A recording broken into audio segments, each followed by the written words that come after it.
Эпидемиологиялык кырдаалдан улам Бишкек, Ош, Жалал Абад шаарларында Нарын облусунун Ат башы районунда өзгөчө абалдын мөөнөтү 10 майга чейин узартылат. Мындай чечим бүгүн президент Сооронбай Жээнбеков өткөргөн Коопсуздук кеңешинин чакан курамдагы жыйынында кабыл алынды. Калган аймактарда өзгөчө абалдын шарты токтотулуп, өзгөчө кырдаал режими күчүндө калтырылат. Жыйында президент өкмөт бардык мамлекеттик органдар Коопсуздук кеңеши сунуш кылган тийиштүү антикризистик иш-чараларды улантыш зарыл. Планга өзгөртүү киргизгенде комендатуралардын жергиликтүү бийликтин бизнеске жеңилдик берүүгө тиешелүү сунуштарын, ой пикирлерин эске алуу керек деп баса берилди. Өзгөчө абал Бишкек, Ош, Жалал Абад шаарларына, Ош облусунун Ноокат жана Кара Суу райондоруна жана Жалал Абад облусунун Сузак районунда 25 марттан 15 апрелге чейин киргизилип, 30 апрелге чейин узартылган. Нарын облусунун Нарын шаары жана Ат башы районунун аймагына 15 апрелден 30 апрелге чейин өзгөчө абал киргизилген. 28 апрелге карата коронавирус жуктургандардын жалпы саны 708 болду. Алардын ичинен 8 бейтап каза таап, 416 бейтап айыгып чыкты. 708 адамдын 185-и медицина кызматкери.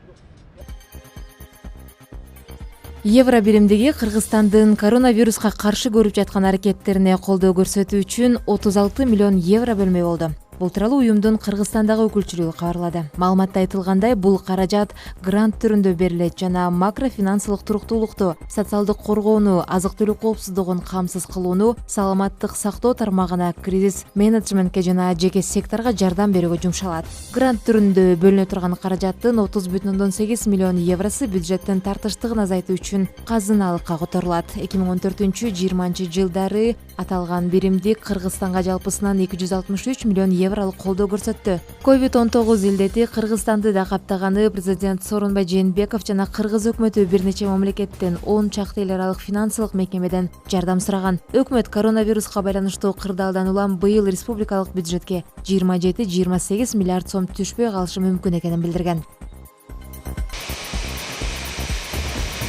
Бүгүн Екатеринбург Бишкек чартердик каттамы менен 157 кыргыз жаран учуп келди. Бул тууралуу республикалык штабтан билдиришти. Маалыматка ылайык, Манас эл аралык аэропортунда Урал авиакаттамдары авиакомпаниясынын Екатеринбург Бишкек чартердик каттамын тосуп алышты. Анда 157 жүргүнчү учуп келди. COVID-19 пандемиясынын жайылышын болтурбоо максатында жеке коргонуу каражаттарын колдонууда бардык коопсуздук чаралары сакталып, чартердик каттамдын жүргүнчүлөрү обсервацияга жөнөтүлдү. Бишкек шаарында кайрымдуулук уюмдардын жана шаардык бюджеттен 74 миңге жакын үй-бүлөгө азык-түлүк жардам берилди. Бул бүгүнкү күнгө карата жардам алган үй-бүлөлөр экенин шаардык мэриянын аппарат башчысы Балбак Төлөбаев бүгүнкү брифинг учурунда билдирди. Бишкек шаары боюнча 76,483 үй-бүлө аз камсыз болгондор катары тизимге киргизилген. Булардын баарына күнүмдүк жашоого зарыл болгон азык-түлүктөр жеткирилип берилүүдө. Мындан башка шаарга чектеш жайгашкан Сокулук жана Ала Мөдөн районуна караштуу жаңы конуштардагы 2500 үй-бүлөгө гуманитардык жардам берилет, деди Төлөбаев. Анын маалыматына караганда, аз камсыз болгон үй-бүлөлөргө өкмөттөн 6000 капун бекер таратылган. 9600 үй-бүлөгө Араб кайрымдуу фонддорунан берилген азык-түлүк жардам баштыктары берилди.